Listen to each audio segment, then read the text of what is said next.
We can go in there. Just 1 second. Perfect. Trying to. Hi, Scott. Scott Wayne is joining us. He's a good man to be part of this discussion, I think. Hey, Good morning. How are you? Hi. The TUI Care Foundation. Yes, exactly. Okay, somehow I thought you were in Hawaii, so wrong part of the world. Yes. No, it's TUI, Peter. Hawaii is on the 7th. Right. April. No, I don't. No, I thought he lived in Hawaii, Manuel. No, I'm the only German living in Hawaii. Ah. No, Manuel's not German. He's Portuguese. He's Portuguese. Well, yes. I'm working for a German company. Okay. Anyways, I think we can go in there. Just 1 second. Perfect. Trying to. Hi, Scott. Scott Wayne is joining us. He's a good man to be part of this discussion, I think. Hey, Good morning. How are you? Hi. Can you hear me?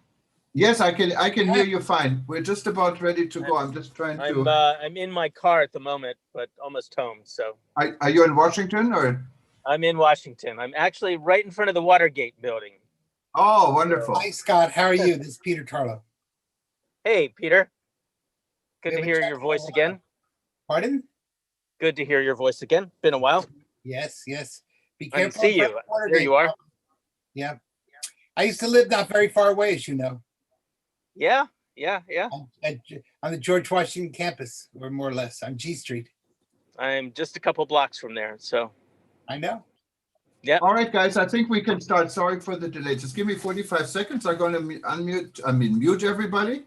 And then I guess we can start. Okay, so I'm going to enter. Thank you.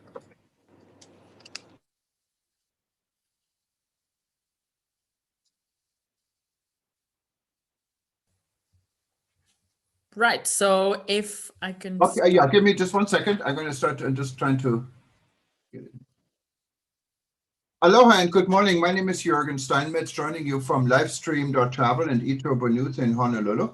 And today's event is for the World Tourism Network. And as you all know, World Tourism Network was started a little bit more than a year ago on March 5th in Berlin, Germany, on the sideline of an ITB trade show that never happened. We started with the rebuilding.travel discussion. And in the meantime, our discussion grew to have tourism professionals and tourism leaders in 127 countries. And we've been meeting frequently, several times a week, with various events.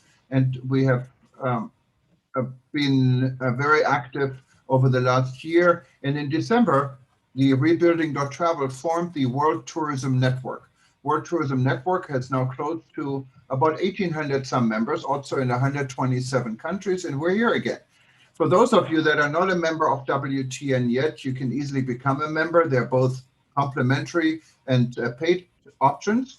And once you're a member, you can actually become part of our interest groups. We have a number of interest groups ranging from aviation to tour guides, to sustainable tourism, to agriculture tourism, weddings, honeymoon market, and public sector and so forth. So you should look at it. If you go to WTN.travel, you find our interest groups, or maybe even you want to start your own interest group, or you can just simply join us. With me also today is our co-host and co-founder, one of our co-founders, who is Dr. Peter Tarlow. He's joining us from College Station in Texas. And then we have a guest today. You see him already, Manuel Ferreira. He's joining us from the city where we started in Berlin. And Manuel is with TUI.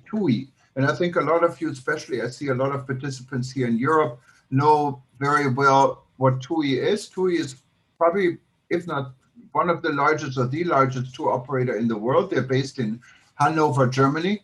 And I'm actually a former colleague of yours. When I started in the business back in 1978 in Germany, I worked for TUI and I worked for Hapag-Lloyd, what was part at the time of the TUI network. So I worked for your company. It was actually, I think, the only company I really worked for. And then I started on my own businesses ever since the 1979. But I enjoyed that time. I worked on a cruise ship, what was it? TUI with TUI guests, and we sold land arrangements in Morocco. Great time, good memories, and welcome, Manuel. But before we start, I let Peter say a few words, and then Peter can give the floor to Manuel, and he can tell us why we're here today. Hi, Peter. Good morning. You need to unmute yourself. Good morning to Hawaii. Good afternoon to the United States. Good evening to people in Europe. Good night to people further east.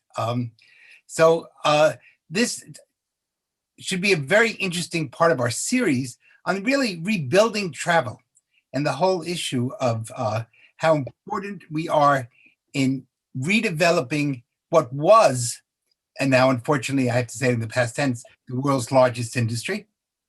Hopefully we will regain our footing as in many parts of the world, COVID is starting to retreat.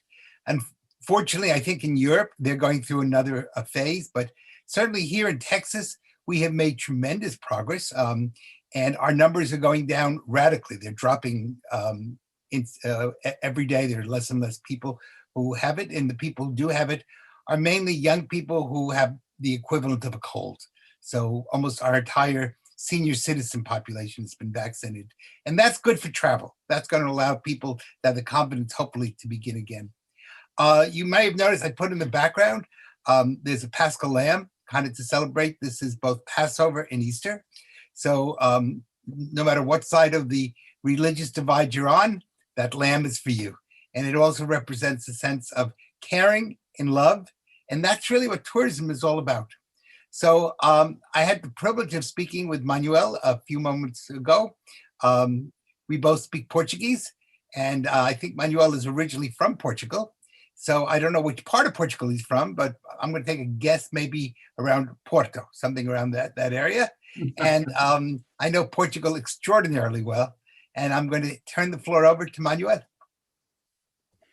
Thank you so much, Jürgen and Peter, for the introduction. And you are correct, Peter. I am from Porto, exactly.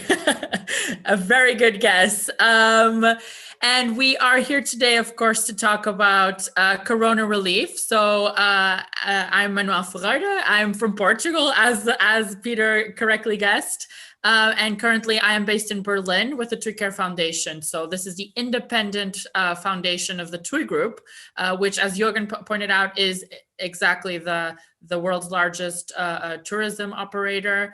And we work as the foundation that works independently, but was started from the group. And we're here today to talk about Corona relief and specifically our Corona relief program.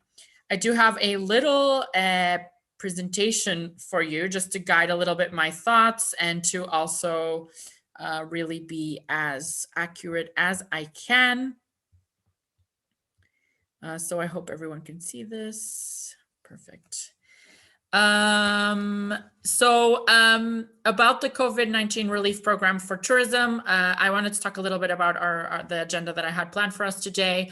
I would like to talk to you a little bit more about the TUI Care Foundation for those of you who are not really familiar with the work of TUI's foundation, and to talk about the partners that we have engaged with for this project.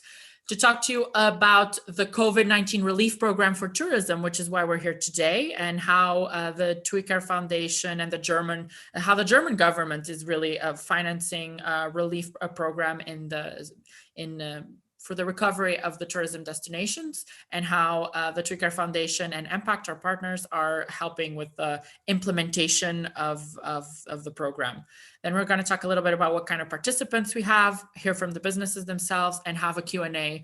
So then I would also give you the floor to ask any questions you would have about the program.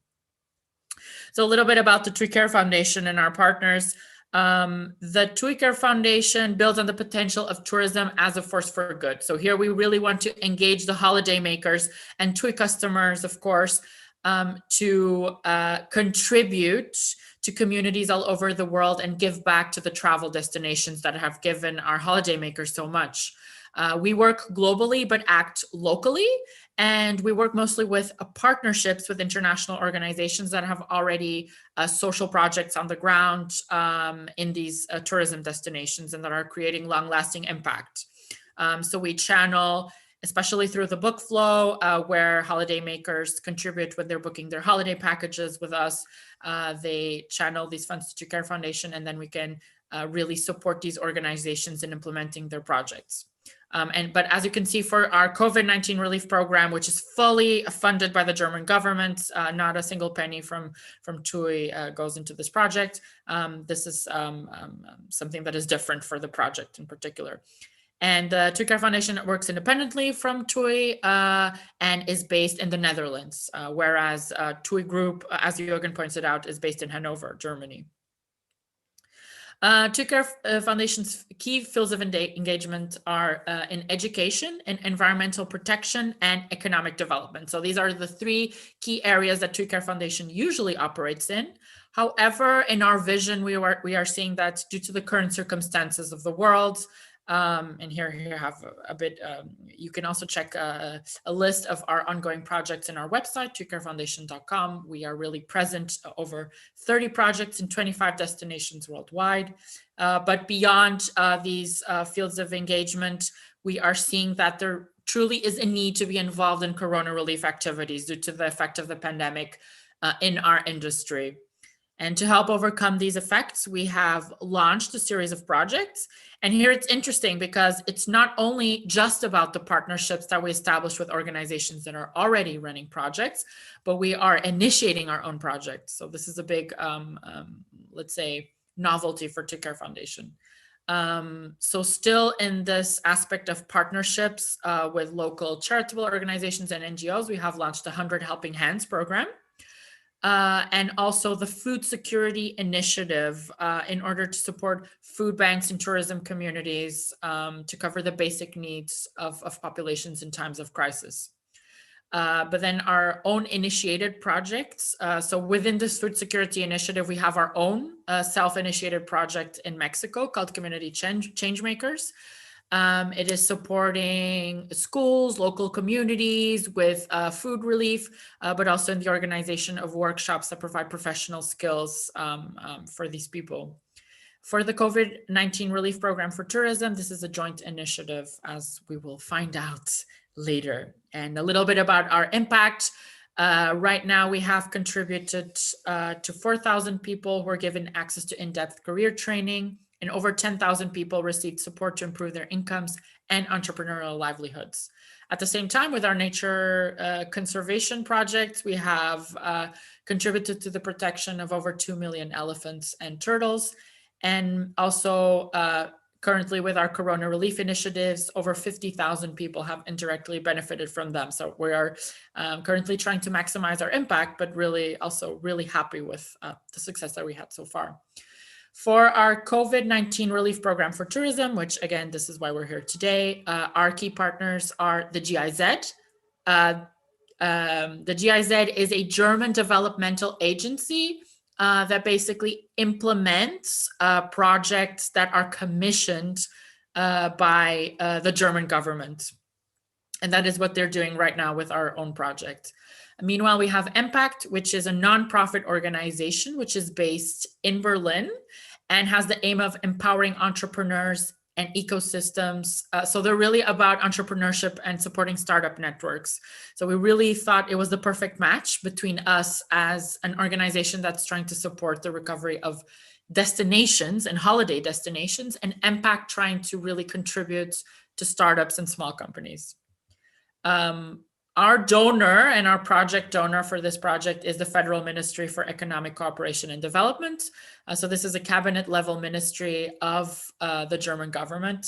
And they are basically 100% funding this project, which is then implemented by the GIZ, by ourselves, and by our partners at Impact.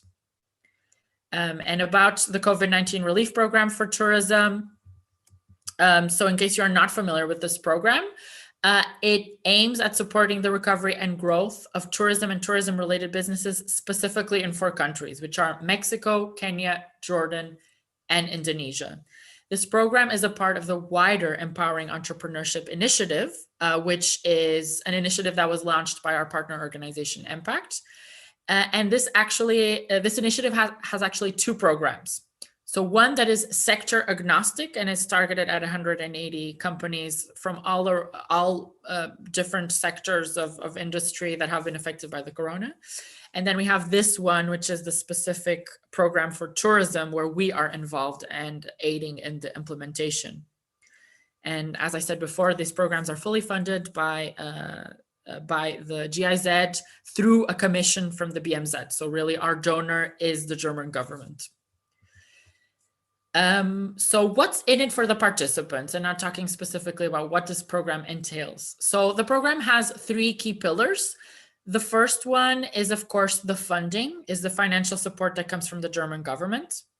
And the other 2 pillars are related to a more knowledge transfer components. So we have expert workshops that are done by TUI Group colleagues. These are online web series on a series of management related topics to really support these small businesses in recovering from the pandemic.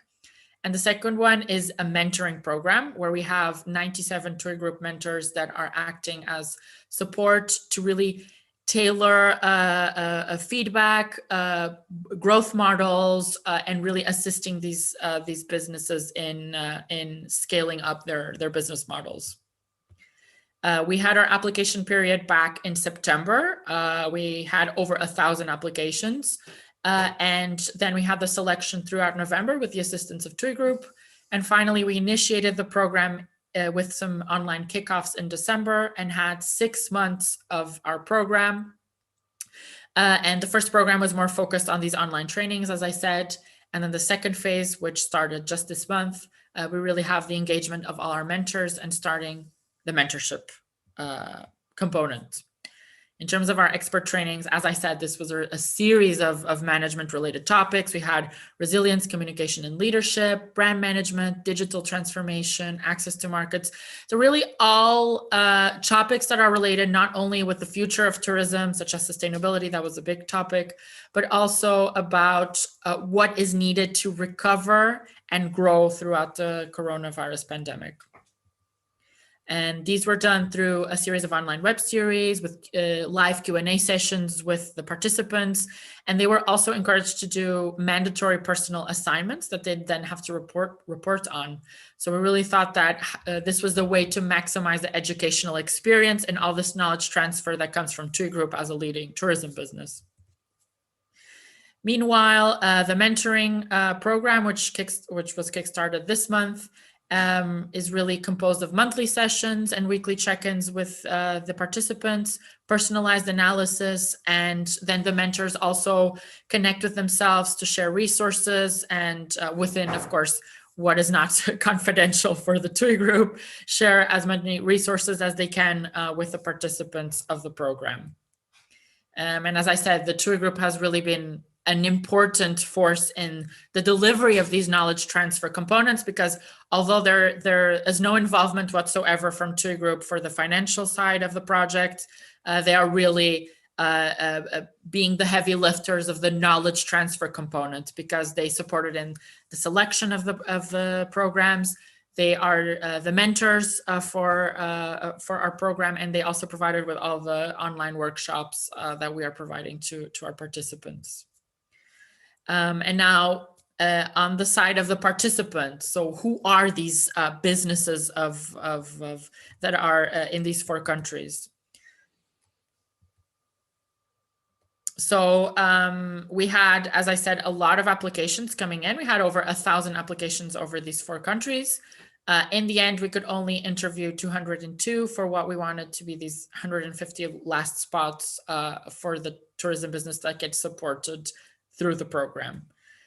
We have everything. And when I mean everything in the tourism industry, I mean tour operators, B2B service providers, even digital platforms, accommodation, which includes hotels and resorts, hostels, eco lodges, even glamping solutions in Mexico.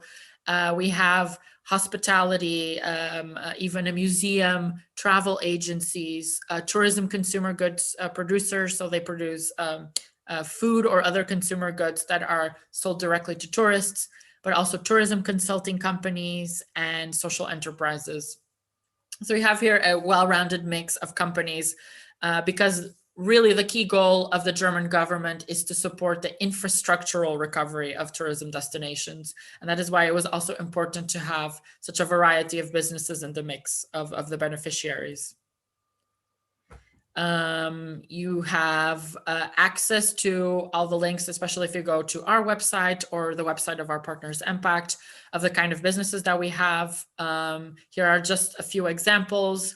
In Mexico, we have everything from a diving school that is committed to the conservation of the local shark population, to a culinary tour provider that shares and contributes to Mayan heritage in Yucatan.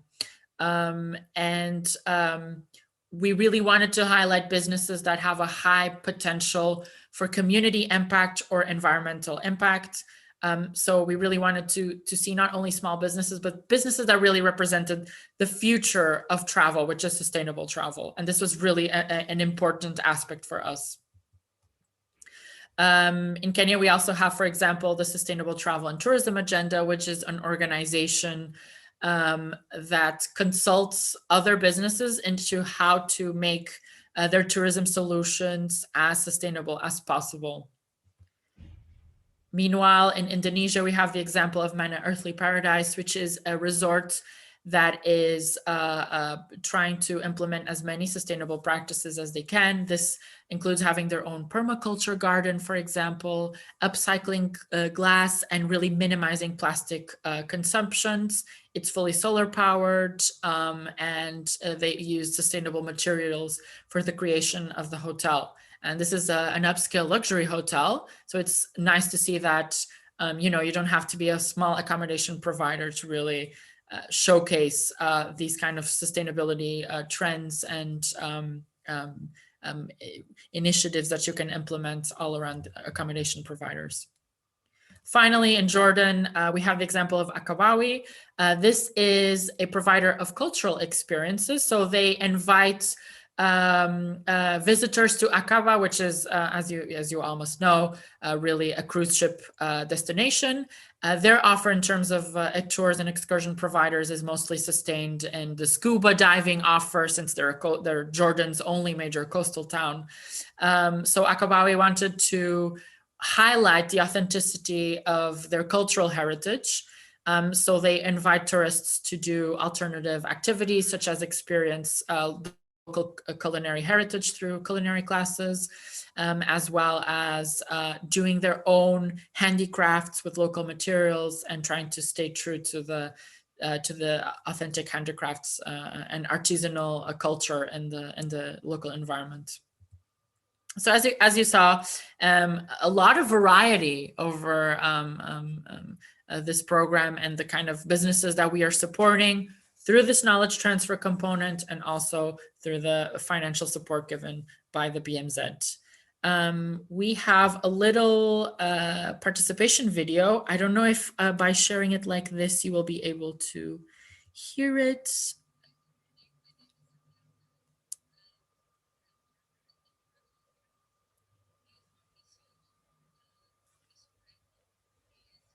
I don't think we can hear it. If you have a speaker, maybe you want to hold your microphone on it. Sometimes that might help.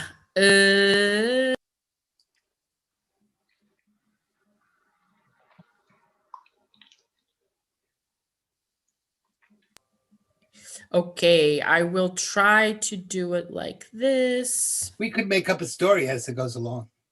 Yes, maybe that's going to be the creative solution to this technical program. We can assign one person to each one of the participants and they can tell us what they think he's saying. And do a role play. I think that's a great idea.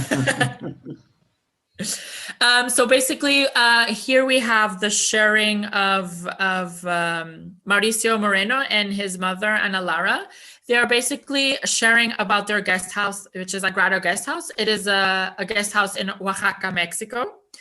What they're sharing a little bit is let's say the customer journey of what is a participant of this program. So they're talking a little bit about their struggles in terms of the coronavirus pandemic, that the guest house basically had to stay closed throughout the whole pandemic. And even when it's opened, because of the restrictions that initially were felt in Mexico, and also their own concern for the safety of guests, they were really trying to minimize, and it was like drop by drop, getting one guest or two guests, but really it wasn't enough to sustain financially the guest house. So it's interesting because this guest house has a concept of being an art house as well.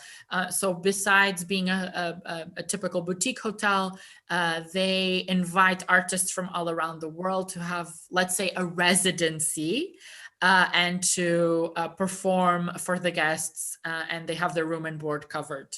So this is their innovative approach to having an art setup and an art community located at the guest house. So again, they're talking a little bit about their difficulties and what was their, let's say, customer journey throughout